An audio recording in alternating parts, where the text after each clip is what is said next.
come up to the podium and wait in your seat because it's got to be sanitized after each person comment.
Is there any other public comments?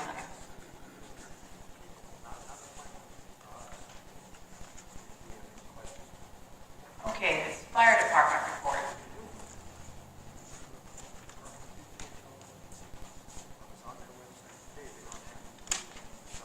Bruce Jensen with the fire department.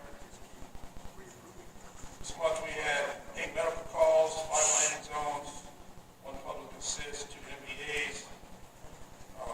We had 1 new reported COVID-19 case, and that person has since passed away. It was reported on the 15th. The department will begin limited training in August. We're going to do things that we can do safely, with everybody keeping their distance and that sort of thing. The rush truck, the cargo pump needs replacing. It'll be down in a couple of weeks. We have the Indiana Forest Service truck, the backup work will be fixed next week. Until further notice, this is a local, county, state, and federal burn that we can control. This includes burn barrels for people in Amargosa.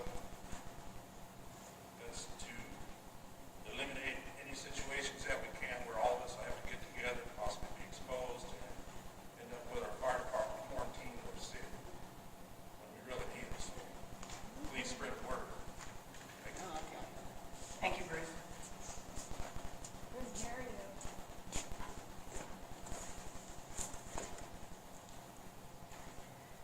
Town office report. Pat? Yes. Well, you have a list of all of the vouchers that need to be, Oh, I'm sorry. For possible discussion and deliberation to approve the vouchers for payment as presented. yes. We have a list. I've gone over them and I approve them all. Second, Trevor. Call for the vote. Aye. Aye. Trevor, aye.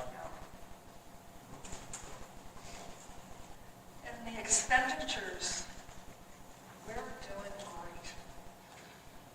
If you go to your last page, we have 30, let's see, we have a budget of $1,149,663, $374,046.36. So we have a leftover balance going into this year of $775,600. And this is great for going into next year. I'm really concerned about maybe 22, 23, but 21, 22 is looking very, very good. Are there any questions?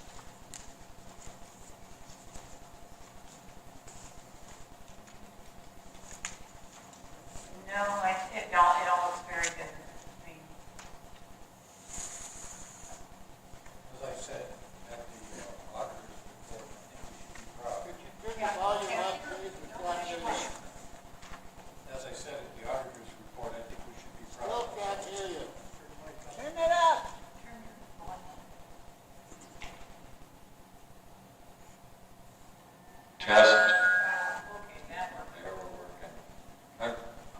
Just that, as I said at the auditor's report months ago, I think we should be proud of ourselves. And after our budget meeting, we've got some money that needs to be spent on things that need to happen and move forward with the town. So I'm looking really forward to seeing things progress.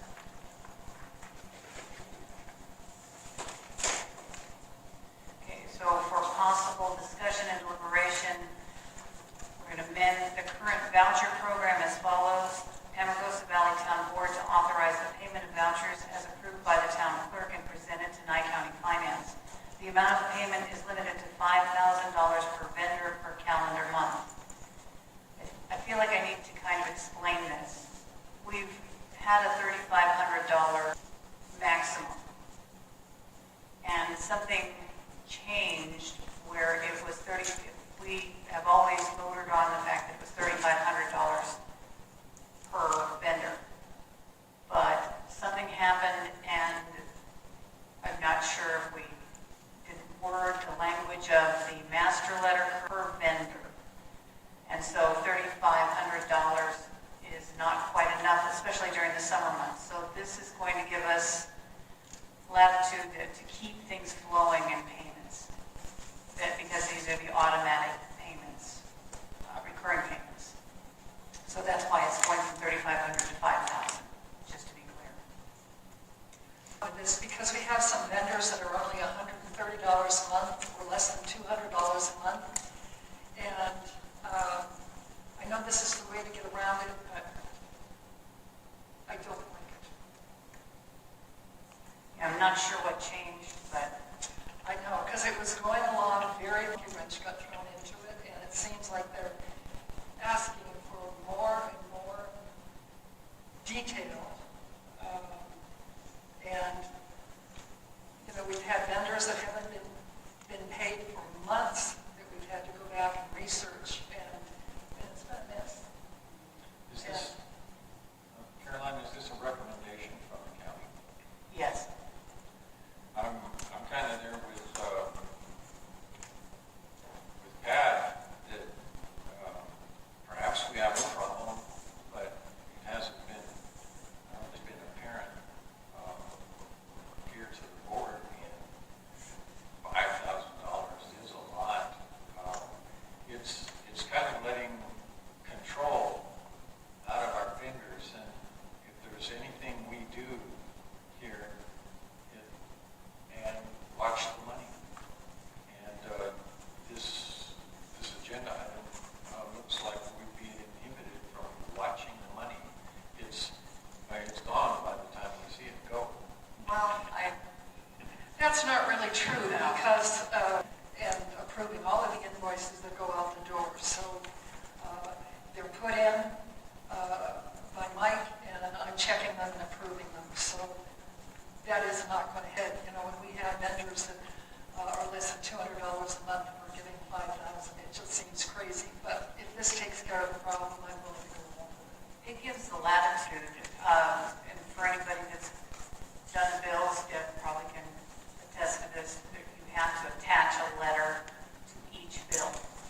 And so with this master list, we have things like Amazon, we have our website that's $100 a month or whatever it is.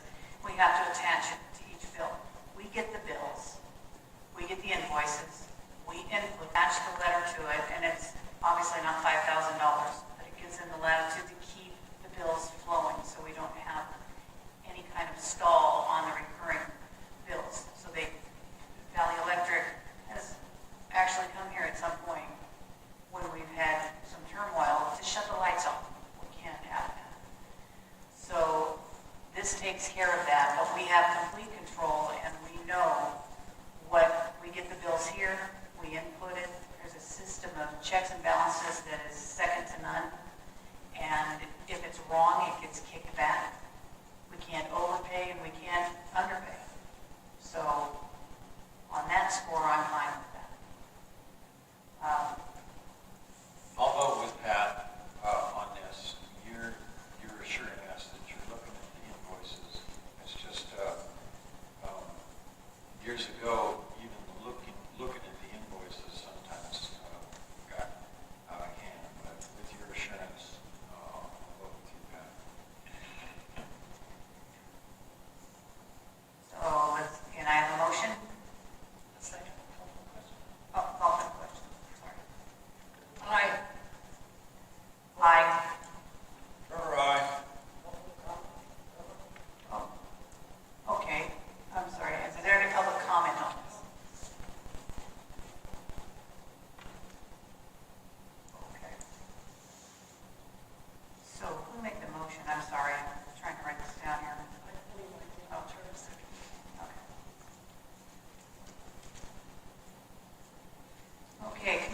reports. Anybody from Human Resources? Cemetery Committee. Trevor? I'll need help with this. Bad news travels really well. Two of us Amargosa people have died recently. It appears that neither one of them are going to be buried in our cemetery. But for details, I'll have to defer because I'm getting this like third or fourth hand.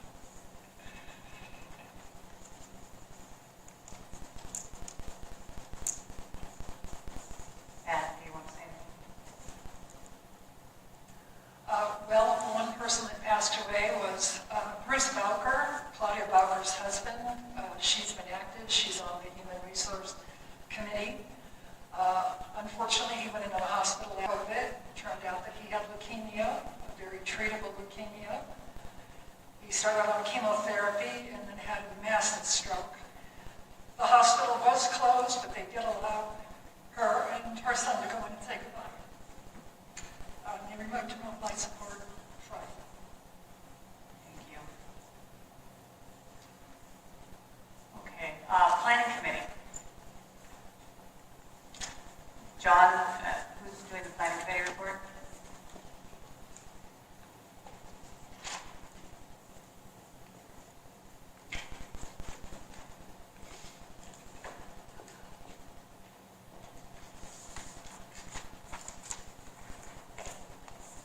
On the planning committee, Trevor Dobie was made the Amargosa Town Board liaison to BLM, contact BLM about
it turns out they've been injecting sewage in under the school. Go figure. But at the same time, they have bigger headlines, bigger problems at the academy, and that kind of fell by the wayside. But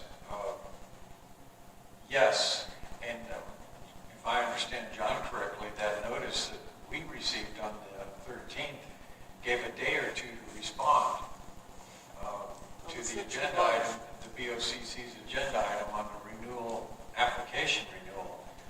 That's almost comical. So yeah, I'm with Caroline. Never mind deadlines, never mind that this has been going on since '82.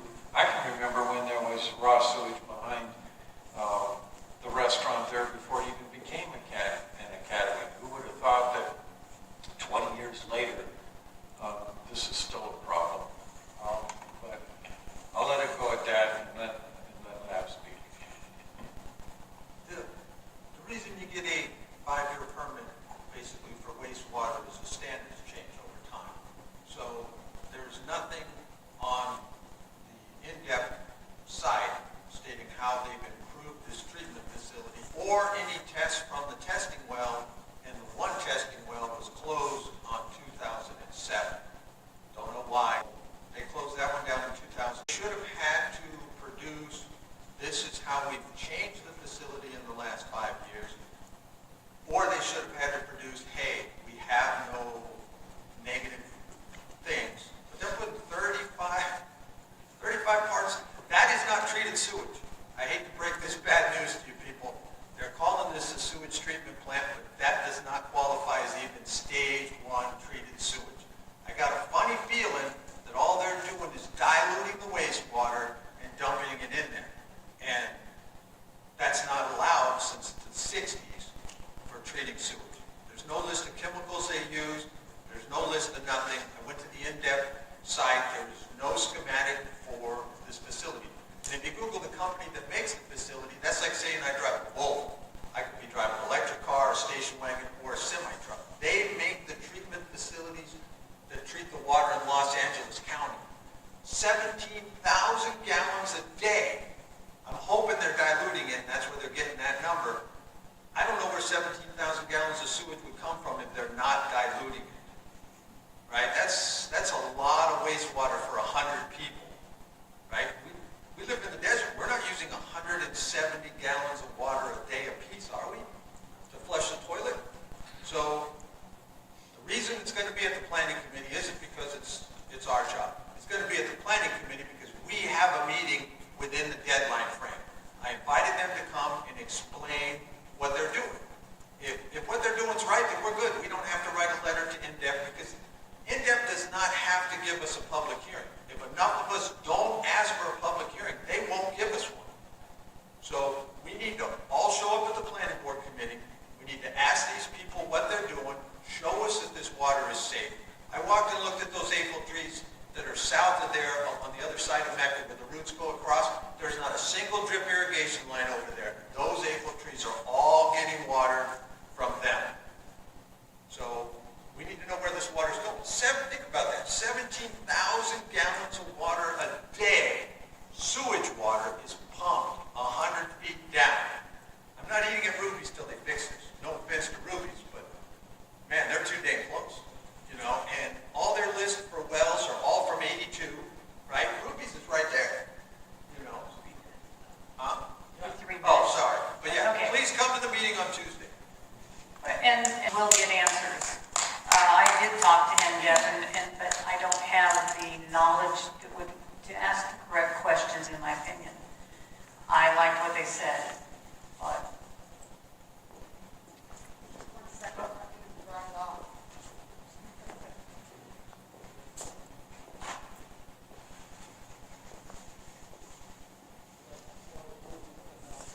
It is.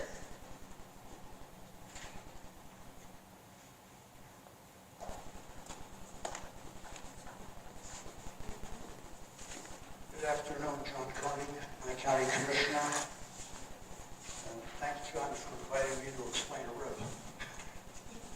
I'll tell you how a rib is supposed to work. I'm not going to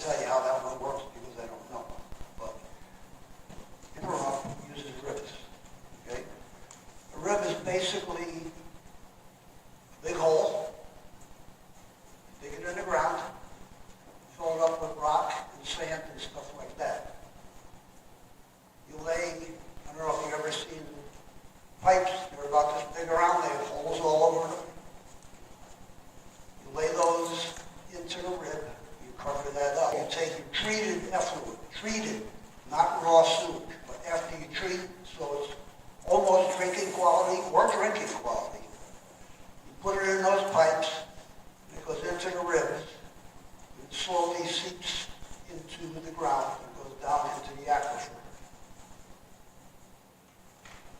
The basic theory is, if you take raw sewage, it's not going to work well, believe me. If you take treated sewage, for instance, UICN treats their sewage to almost drinking quality. In fact, it is drinking quality, but they won't admit that. Once it gets down through the sand and stuff, that filters out the rest of the impurities. That's the science behind it. So it goes back into the aquifer, you can take it and pump it back out and drink it. Now, I seem to remember that that sewage facility failed. So, again, you take treated sewage and you put it in a rib. You don't take raw sewage. If you take a raw sewage and put it in a rib, it ain't going to work. But that's how a rib is supposed to work. Again, the 3 utility companies in Pahrump, they all have ribs. So, Thank you, Commissioner.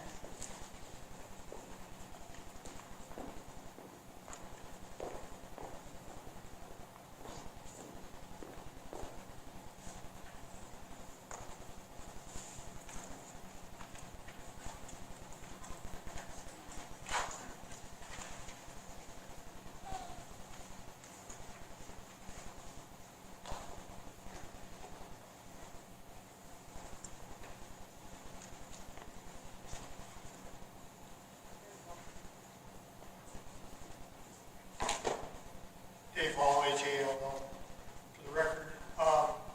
Just as a point of reference, and John alluded to that, this water is not pumped 100 feet down.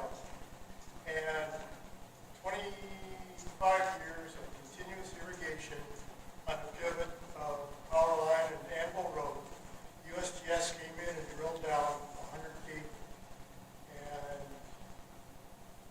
traces of water were minimal. I farmed that land for 25 years. It was farmed before I came here. We pumped, and I'll just leave it at 7 acre feet per year, per acre, because that's what you're allowed to have. But that water, there was no trace of water 100 feet down below the surface. So that's a point of reference. You probably never find that data anywhere because a lot of that USGS stuff was done by the test site, and trying to track that back, they will never give you a copy of that, but I was there when they did that. And so, just so you know, you can get rid of a lot of water, 100 feet, and if anybody's got a problem, that school would have a problem other than just having the arsenic issue that they have. So, just keep that in mind when you have a meeting with your people, and make sure that, you understand what this valley consists of as far as going through the layers of sand and gravel or whatever. Granted, there's caliche down at that end. Not really sure how that system's put together. I worked on it a number of years ago for the original owners, and the system seemed to be working at that time. That was about 15 years ago also. So, anyway, that's just some reference. You might want to keep in the back of your mind. Thank you, Dave. Anybody else for public comment?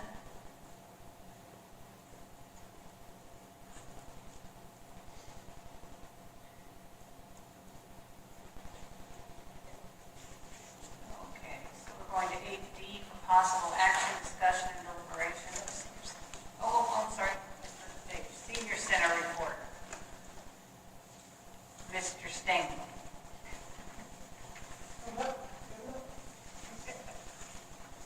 He's at least giving me time to do my little job. My little jail.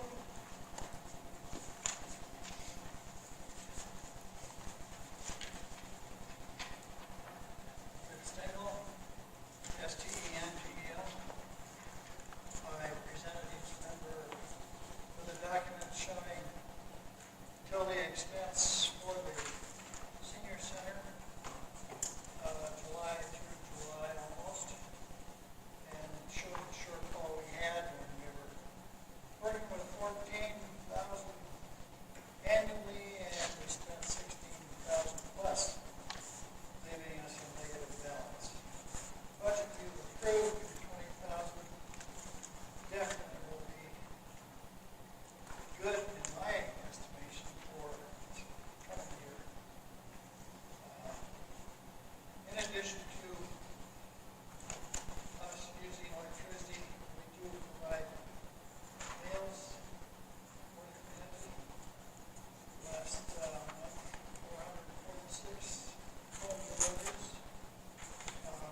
store will be opening this Friday, one day a week, 10 a.m. to 3 p.m.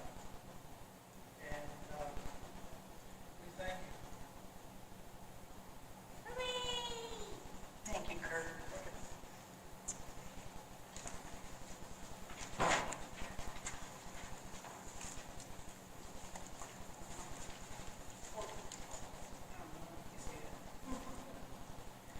Okay, board member comments. Trevor, would you like to go first?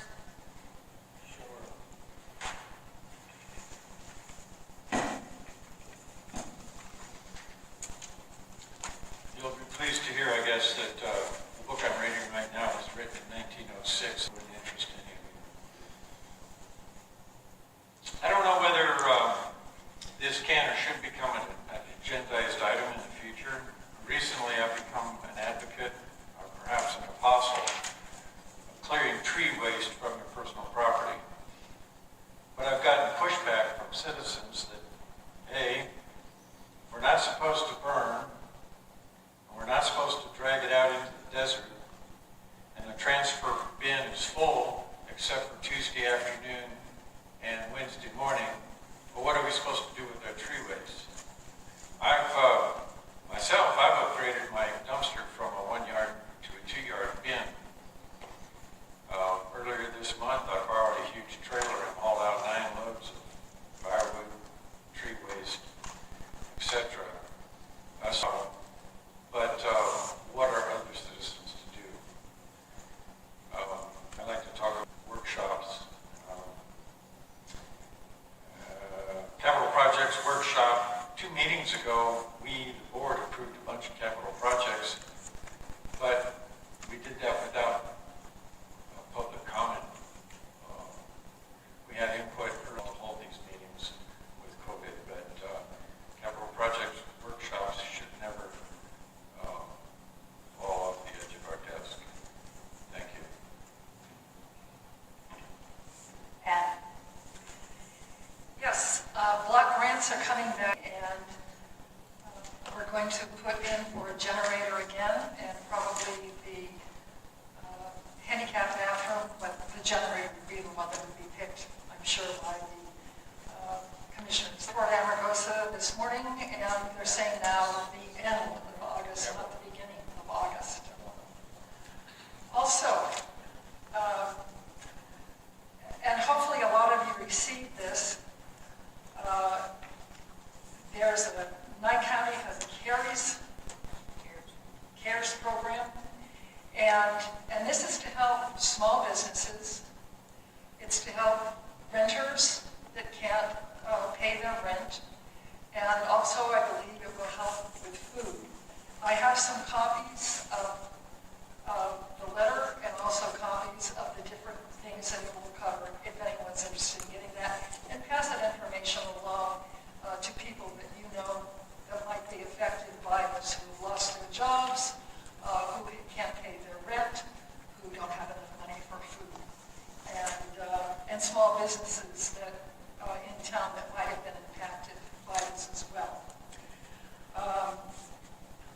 Anvil and Powerline, they're supposed to lay down, hopefully by August, the hardscape.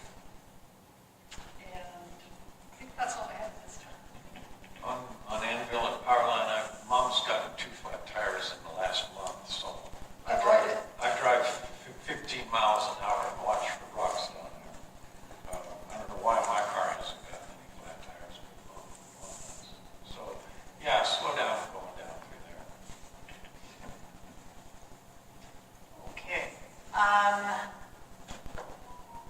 want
need this, we need something. COVID has pretty much pushed us down like a pressure cooker. We need something to hope for. I found myself thinking, okay, what do we usually do with events? Well, Labor Day, I'm pretty sure we're not going to try anything there. Our Fall Fest, we had a blast. We might be able to start planning something then. Everything's so uncertain. But we've got some projects that are going to take a while. That the centerpiece is going to be the park, and it's going to be beautiful again and usable. We aren't going to fall in holes. We're going to have grass. And we've got an agenda item coming up. It's exciting. I wasn't here when they had Amargosa drag races. But I know that one a couple years ago, 3 years ago, at one of the Amargosa days, we tried to put it together, and we had a couple of races. We pulled a few things together, but it was fun. And we need that. We need community. We need community in the worst way right now. So that's about all I have to say. I'm just looking at the positive things. Okay? Thank you. Okay, let's go to general business. Speaking of which, 8D, for possible discussion and deliberation to authorize Nye County Finance to pay Amargosa Senior Center $20,000 for their utilities per line item in the 2021 budget, which was already voted on. I make a motion that we do this. We budgeted for the 2021, and we're now in the 2021, and they need the money, and we should give it to them. It's in our vouchers. Yeah, it's on the- It's on our vouchers as well. So this is just to let you know that we're authorizing them to pay it. In the way of full disclosure, and I say this every year, I have to vote for this, in favor of this, because if I didn't, one of you guys would tell my mom. But yes. And she's listening. We've already budgeted this, we've obligated ourselves to do this, so this is just a perfunctory board action. Any public comment? You have a second to the motion? Yes. Okay, call for the vote. Aye. Aye. Trevor, aye. Dorothy said aye. All right, 8E, for possible discussion and deliberation, approve a $4,500 payment to Amargosa Valley Improvement Association for their upcoming races at AVIA Complex. Let's get a motion.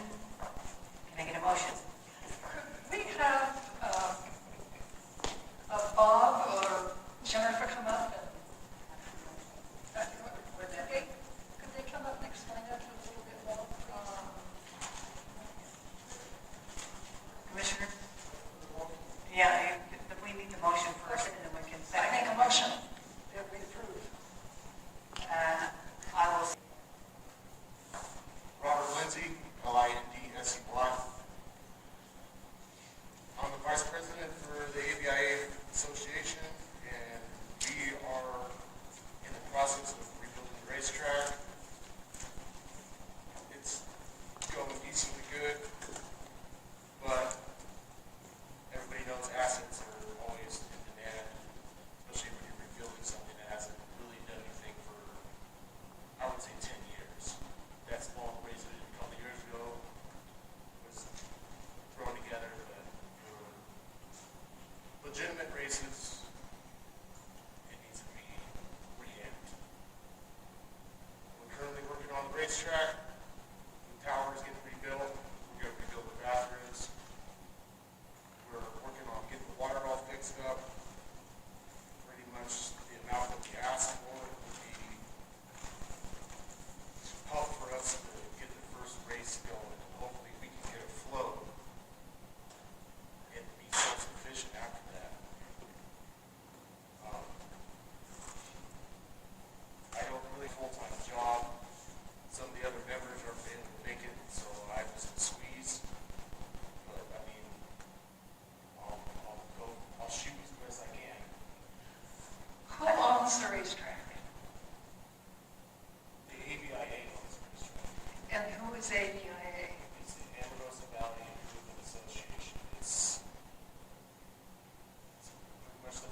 some have money in the 501c? We got about, I think it's about $500 right now. We have a bank account for the APIA. I mean, we got meters on right now as we're running, trying to pull water. We have the well run, that's when we run water truck. We got power, so we're on reconstruction of the buildings and stuff like that. So, I mean, we have uploading bills right now, and honestly, we're not making any income. But we are progressing in that sense, so. We've had a lot of local help, actually, cash donations, giving a hand, I mean, everything, it all helps. So, I mean, we're all very enthusiastic about how it's going, but this money from the town, I mean, it really, this could be what sets it all, get going. I mean, we're hoping, we're optimistic that we can possibly do our first race. And the way we're going, and that's what we're hoping. Are you going to be charged, bringing in for races? And I've heard stories of you guys used to give out cool prizes, like plates and Yeah. things that they. That's what we're hoping. We're hoping to, for entries, we'll probably give trophies out for second, third place. And social media is something that wasn't 10 years ago. And we have, our secretary and our treasurer both have been putting that all over social media. We've got responses from Florence, Texas that I don't know of people that are very interested, at least coming out to see the track, possibly racing also. And there's a lot more broader spectrum of vehicles than there was 10 years ago too. Like side-by-sides didn't exist 10 years ago, and now everybody has one. So we're hoping we can bring a big group of people, or at least eventually bring a big group of people and, help stimulate the economy also. I mean, help the surrounding businesses, help, Wall Street hotel rooms, help Martel Market, help Ruby Store, and, I mean, it wouldn't be all the time, but we're hoping that we could do it often enough that it would be something to look forward to also for the people that are out here. I remember going when I was a kid. I've been out here since '85. So I have very fond memories of when I was a kid going and watching the races. That's kind of why I got into the group. I didn't want to see that. I wanted to continue. Do you ever figure out why it died? Yeah, pretty much because Jim Jacobs was in charge and he got busy at work and he started getting tired. I think the biggest thing is he couldn't find help anymore. It's a lot of work to do by yourself. Are you going to be charging the people that race? Yes, So there's an entrance fee. yes. And then is there going to be an entrance fee for people like me that go to watch them? Definitely a lot less spectator fee than there is entrance fee for racers. And were you planning on paying any of this money back that you make, or were you planning on keeping it all To the town, to the town? I don't have the answer to that question. Okay. I don't believe you can loan money to a 501c as a donation. I know that when we had the Amargosa days, we set a certain amount of money, and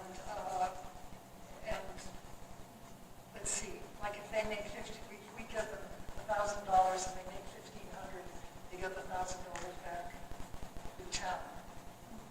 I think it's a fantastic idea. I can remember going many years ago, probably the first year I was here, and I really think it's a fantastic idea. You're probably going to be looking at October, I think. And We're hoping. the amount of money you're looking at advertising, I think you're looking at too little. Radio station, there are announcements you can make, and be very aware of that.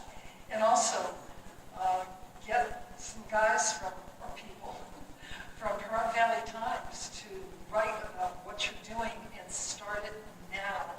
Start getting the momentum going so that people will get excited about it. And the town, or people in the town will get excited about it, and hopefully we'll have more people coming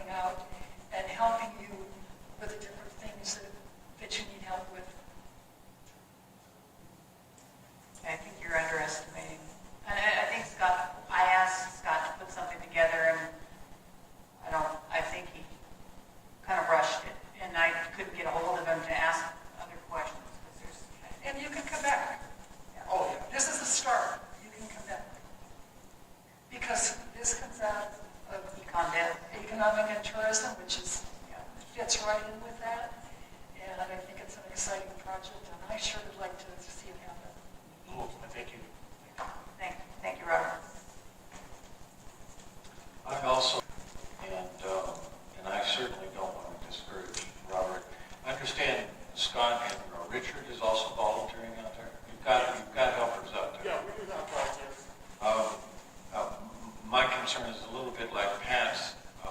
There's no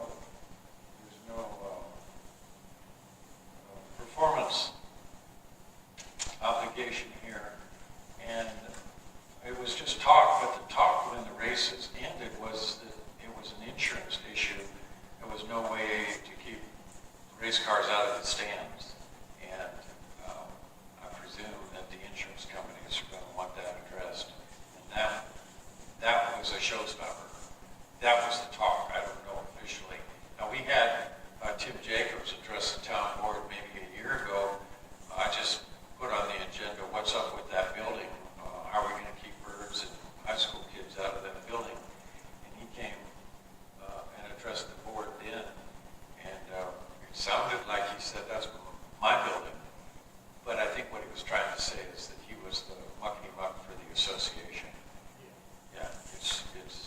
Yeah, it is probably a mess, the way the grant money and the follow-on names on the board and so forth. It is probably a mess to figure out. But like Pat said, it's only four digits here instead of 6 digits like the previous, 5 digits like the previous agenda item. And I think we should regard it as seed money and encourage you to come back. But absolutely, we need to do something in Amargosa. Maybe even Goldfield, Tonopah, they all have their festivals. Our festival, we could do that, but we could do something different. And the whole race thing has been tried and failed in Peru. And here, I don't pretend to understand what all the problems are. But thank you for breaking this to us. Thank you, Robert. I'm Deborah Mendick, MENDYK. I just want to encourage that we do support this. And as a matter of history, that is the original schoolhouse.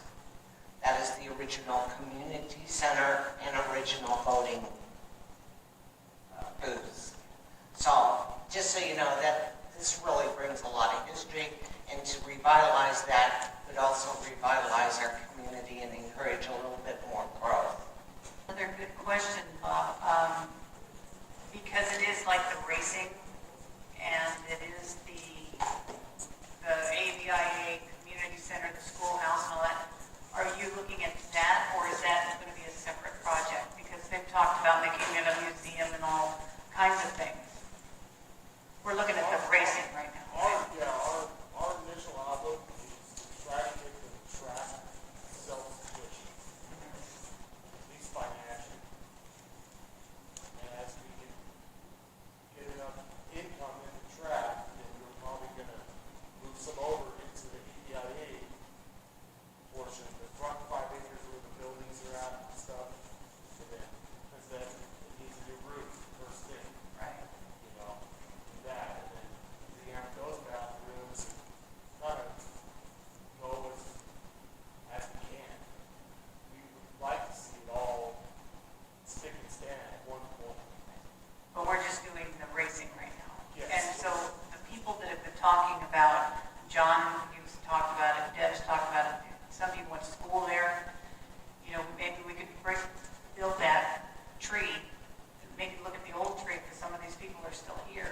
And they might get as passionate about the AVIA building as the racing. You know, we could split it up, everybody, the community builds together. Takes a village. All right, thanks. Thank you.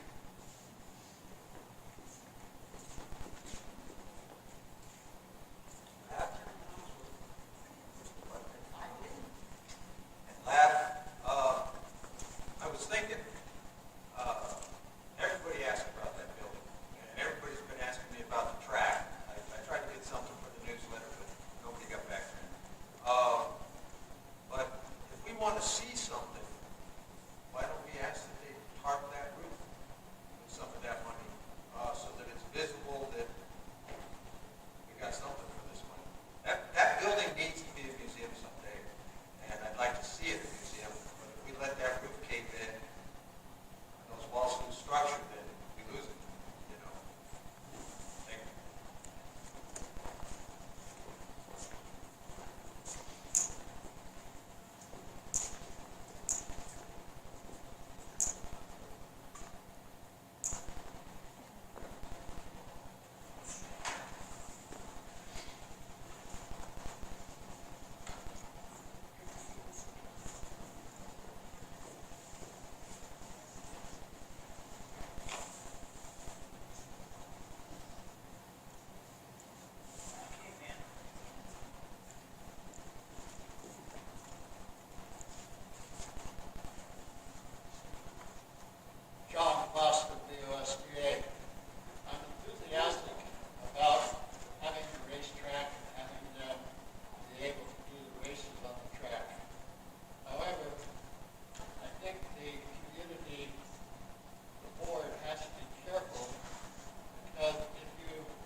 country from way back. A lot of these people are still here. The people that want us, feeling that might spark the interest. Everybody talks about it. Now maybe we can get it done. Maybe we just have another group that works on that side. One thing I could add to, I guess what Herb said is, like rodeos and little festivals, some of those people don't have any money in their pocket. The people who all $5, $6, $8, $10,000 race cars, they have credit cards in their pocket. It's different. They're gold cards and black cards, yeah. Okay, moving on to 8F, for possible action, discussion, and deliberation. The Deputy Town Clerk and the Amargosa Valley Town Board Chairman have the authority to send out town information mailouts when indicated. I make a motion to approve. Second. Okay, comment? Public comment? One of the reasons I put this in is we were contacted about having a blood drive out here, and it was supposed to be held actually this weekend, and then they decided that they just didn't have time to come here and come to Beatty, and then it was going to be pushed ahead. But when things like this come up and they can't get into the newsletter, we need some way to reach out to all of our citizens that something like this is coming up. So that's the main reason. It's not just for the blood drive, it's for other things. We had a flu pod come out, and unfortunately they gave us a very, very short lead time. It didn't get into the newsletter. It did go out to an email list, but that's not sufficient. It needs to go out to every household. So that's why I've put this on the agenda.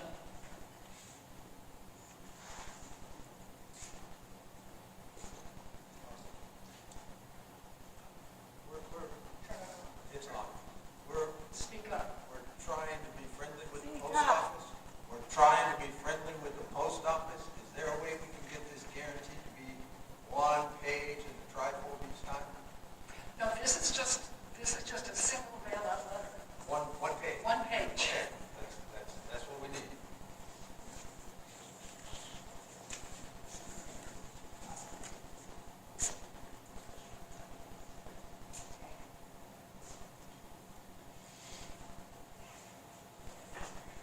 John Costa, VOSTA. It would seem to me that you put it on the webpage. When you take a look at the Amargosa webpage, it's outdated, it's not updated, minutes are not on there, etc. And you have a webpage. It would seem to me that anything you need to get out to the community, if you started updating the webpage, then people would be informed. Thank you. Unfortunately, John, very few people go to the webpage. Very few people. And that's unfortunate. There are several Facebook pages out here, and they are much more successful than the webpage. And I think, does the town has a Facebook page, I think. I'm not a Facebook person, so. But And people missed the newsletter when we couldn't put it out. A lot of people count on that page, coming through. And so we need to get back to that. Social media is not for everybody. I know a lot's lost on me. You post something and I miss it. I'm not sitting on it all the time. And I just don't have time for that. But because we've had like a dental ban, we had the blood drive and things like that. And I think if we keep it to one page and trifold, because we've got a new postmaster and we don't have as much latitude as we used to, and it costs us money. So we're going to be using that in only the most important circumstances. So I think that's why it's the deputy town clerk and the chairman. Okay. Any more comment? Call for the vote? Aye. Aye. Trevor, aye. possible discussion and deliberation, Amargosa Valley Town Board to appoint current town manager as representative to Bureau of Land Management in issues regarding the park and any other issues as they arise. Can I get, I'll make the motion. This is, it says the Carolyn item. Do you want to make the motion? I'll second. it doesn't matter, you make the motion, I'll second it. Okay. Are you making the motion? Yeah. Okay, then I'll second it. For comment? For discussion, yes. I'm not going to get my feelings hurt over this, and properly, this kind of administrative and information flow should be through the office. So it's kind of obvious that it should be a linked thing. So I don't have any principled objection to this. I got named, I'm not sure why, probably because nobody else wanted it. Your planning committee wanted it, and they came to us, and it worked, for that. But my thought process for this, the reason I did this one was we're working with BLM on a permit for water for $1. And we have a good relationship with BLM. Going back to John's list, 1 through 6, on number 5, the turquoise and sage, the stuff that's dumped at turquoise and sage, it's not on BLM land. And that we said that a few months ago, so I finally did the research myself, and I have the plot map, and I let Trevor know that. But we have a good relationship, the town manager and the BLM, and and as it should be with the board. John Foster, VOSD, I think when you got too many cooks in the filet, it's not going to work.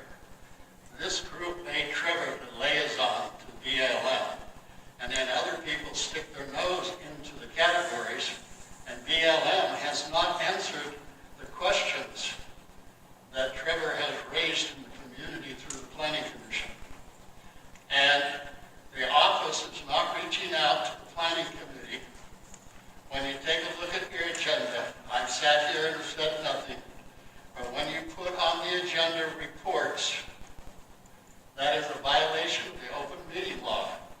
You were supposed to have on that agenda what that report is going to talk about.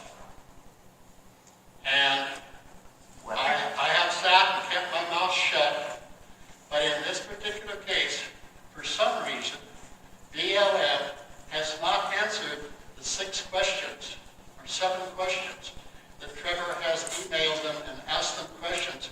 And they came here and said, you email us and we'll respond to you immediately. And I think that you have people now that come into the office, they're taking care of it. For example, you received on July the 13th a notice and you didn't put it out to the community.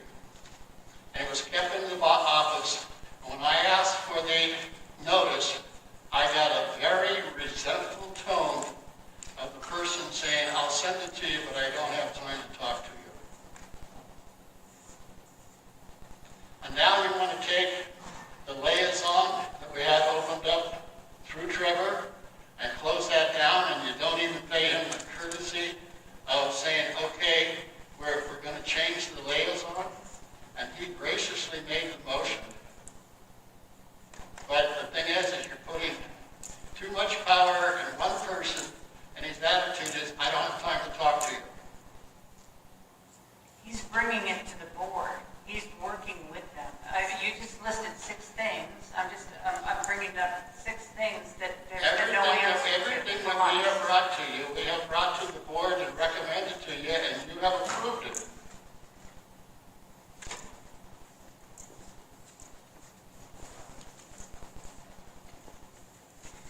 Is there any more public comment?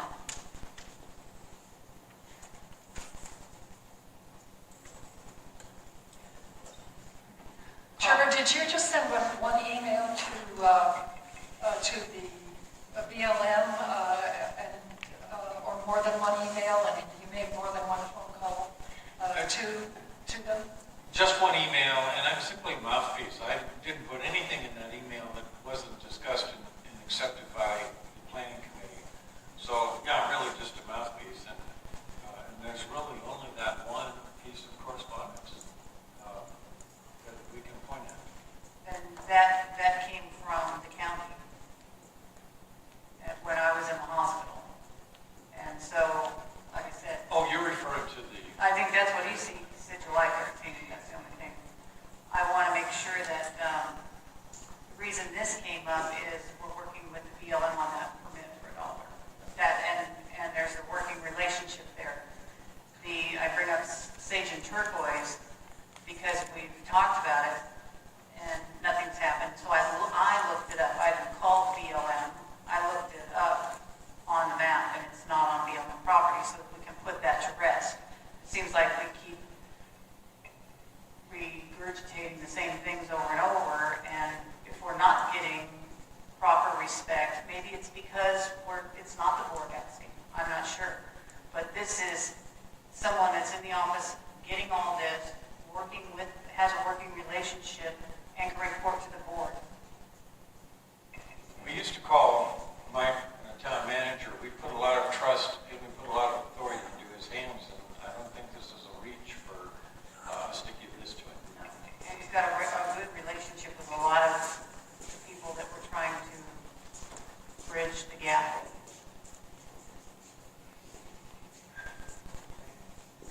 Thank you, Trevor. I wasn't going to say anything. All right. We know Mike's leaving in January. So, and he's abandoned us in the past when we gave him too much to do. So, I don't have a problem with him negotiating the water rights and everything, but if we try to put too much stuff on Mike, he's left us before. So, I mean, we kind of got to be a little careful here because we don't know who our next town office person could be. It could be Pat. She could put in for that job. We don't know. And if we put this over into that position, right, and then we don't let the next person do it, they might be upset. We picked a town board member to be the liaison because it's a town board member, somebody that's elected by the community, not somebody in office. Thank you. I'm going to go back and read this one more time, just to be clear why I put it on there. Going back to the permit for the water, to appoint the current town manager as representative to the BLM in issues regarding the park and other issues as they arise. In other words, as they come in the office. He's a representative to the BLM. And the level of communication, the interpersonal skills is there, and the back and forth, we're getting answers as we need them. And we need to work this. We can't just send emails. He's got a working relationship. So to be clear, he's a representative to the BLM because of his relationship with them. And we're making the park the centerpiece, and that's where the water rights are to go. That's why that's on there. It's not to take anything away from Trevor. He is the liaison to the BLM for the planning committee, and he sits on the board, and it should be coming here. I think we're talking about apples and oranges here.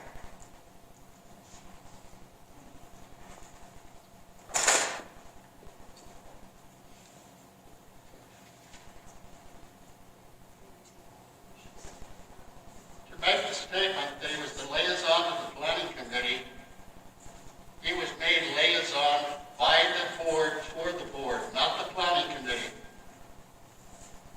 The planning committee can only bring you advice.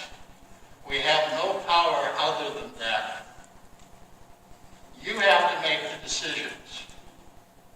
And the planning committee has brought you the things and said, this is what we need to do, and you have taken the action as a board.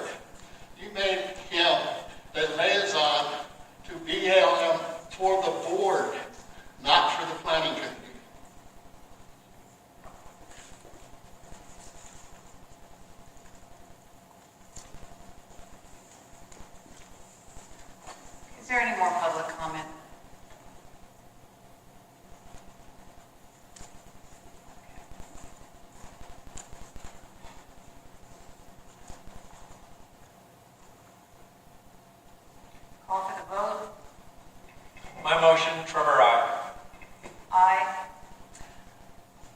same day on this. Okay, 8H, for possible action, discussion, and deliberation. Amargosa Valley Town Board to approve purchase of mini split AC heating unit for fire station number 1. Maximum amount $3,500, which includes shipping and installation. That's for the main office. I'll make the motion. Trevor? I'll second it. It's open for discussion. Any public comment? This is a great system. We've got one in the office here.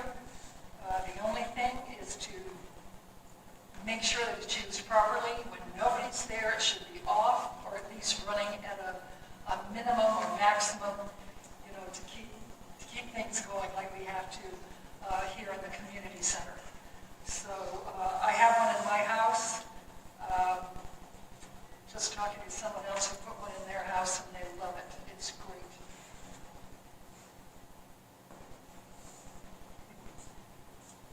Kurt Stengel. In regards to the mini split AC and heating, I understand you're admiring the equipment, what it does. However, if you do buy this, make sure that you have somebody that understands this inside, outside, downside for repair. Any maintenance on that thing, it's tough to find somebody that knows what has to be done. I think Skip Pfeiffer knows upside, downside. No? Well, he said he put mine in and he fixed it, but it also has to be maintained. It has a filter and the filter needs to be changed. And that should be the responsibility of the fire department.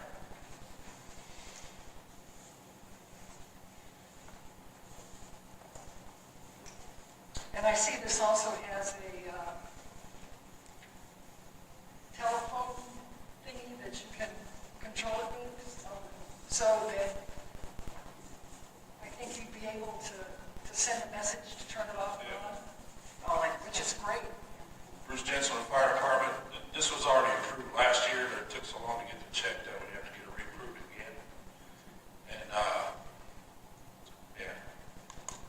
It will replace a swamp cooler and a propane heater that uses actual open flame and a lot of propane to heat the office.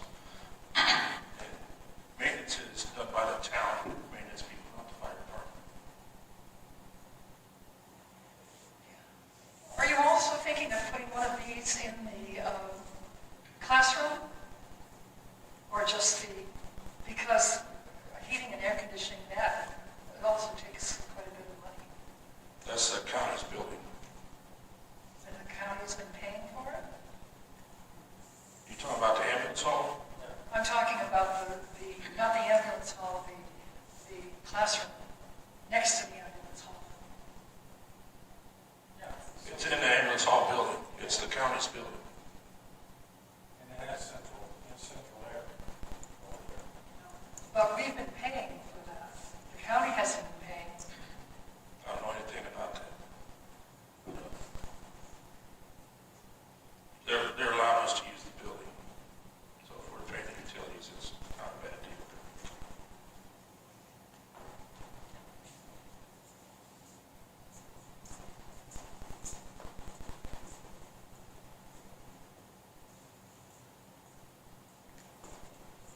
We don't pay for that building.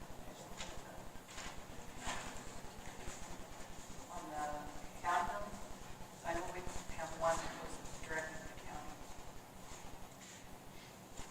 We'll check that out. Anybody else?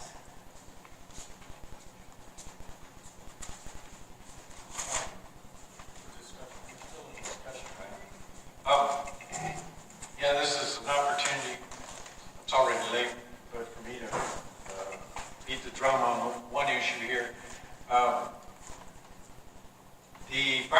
has a huge capital projects budget. They don't need our approval on this. They can do this. My open meeting law complaint from last winter sort of goes to this point. The town moved $195,000 from town capital projects to fire capital projects, and that money is still there. It was never agendized. It never came before the board. That was my OML complaint, and because but it was December before I sent it in, and they're not by statute they're not required to look at anything that's over 90 days old, so it went nowhere. But they have all this money. They don't need our approval, but they do need to heat and cool that building. So I'm ready to vote. Okay, let's call for the vote. Trevor, aye. Aye. Aye. Okay, closing public comment. This is your second chance, 3-minute time limit per person. Action will not be taken on matters considered during this period until specifically included on an agenda item, as an action item. Please state and spell your last name. I should just get a chair up here. Anyways, I was going to bring this up at the BOCC meeting, and someone talked me out of it. Voters have a real short memory, and maybe you guys need to pressure the Board of County Commissioners to let some of the people that are going to be on the ballot in November on the board now, so people could see them before they vote. And, I'm part of the COVID task force. We had discussions on what we should be doing and stuff. The second week in a row now, we've discussed whether we should be shutting down movies in the park. Right? The movies in the park, families come out, they go to the park, they put a blanket or chairs down, and the family sits here. And another family sits here. And another family sits there. And as far as I'm concerned, that meets the governor's directives. And it gets people out of their house, and people love it. But at the meeting the other night, it was a tie vote. So it won because I'm the chair. But we need to get people out. You were talking about the racing and stuff. That's not going to help you right now because it's months away, if not a year. But still, you need to think about simple little things you can get to get people out where they can stay away from each other. Our next discussion is going to be the fall festival. And I really don't know how to socially distance at a fall festival. Unless, I don't know if I put foam rings around people so they can't. I don't know how to do that. So I don't know if that's going to work or not. And I'm thinking about maybe you push it out to November and see what happens. I don't know. But that'll be a discussion that the Board of County Commissioners is going to have to make.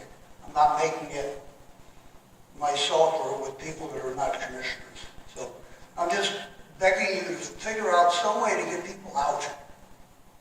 Talk to each other again and try to get some sort of normalcy that I'm convinced we're never going to have with what we had before. But we need to get as close as we can to it. The kids need to get out. I don't know how we're doing school the way they want to do it. I think it sucks, but that's just my opinion. But it's just a small comment I heard because I heard someone before up here say we need to get them out. We need to get them out. People need to start circulating again, talking to people, and stop being afraid.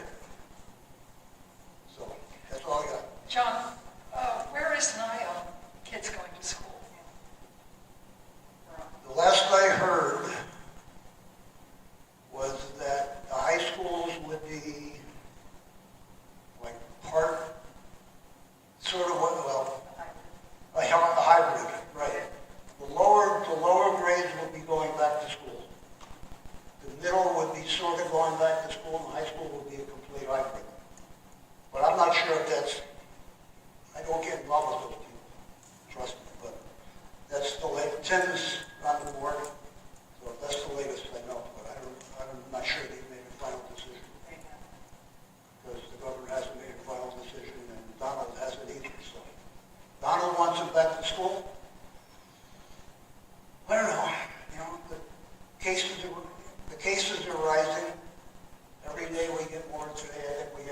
the more. So the more you test, the more people you find positive. And if you listen to what the CDC is saying, they're saying because you can't get the tests turned around quick enough, the test becomes essentially useless. If I can't get it, my second test, it came back 7 days later. It means nothing. If it had been positive, I would have been out for 7 days running around giving it to everybody. So their solution to that is to stop testing people that don't sort of have a symptom and only test people that look like they might have it. Well, you know what that does? It sends your positivity rate up to the ceiling, and then you get nailed for that. So there's no good answer, except we've changed from the people who used to test to different people. And our first test was, let's see, we did it. So we tested a bunch of people on Monday in Toronto, and the results came back yesterday. So it was a 2-day turnaround, and that's great. I'll take that. But if I don't know, you want to send your kid to school? I don't know. Unfortunately, some of this stuff is decisions I have to make, and I never in my life thought I'd be talking about worrying about, do we have enough body bags? Do I have a refrigerated van? I mean, this is just bad stuff, really. And we don't know where it's going to go. But my opinion is I need to get people back out. We're doing worse harm to our population by locking them up than we are by letting them out. The positivity is going up, but no one's going to the hospital. So it's not as serious, except littler kids are getting it. Now we have kids in their 5 or 6 years old that are getting it from their parents. It's not that they're getting it another way, but they get it from their parents. But still not a good set of kids, so I don't, it's not easy. But I think we need to get people out before the guns come out and people start going absolutely crazy. So, my opinion, thank you for watching. Thank you, Commissioner.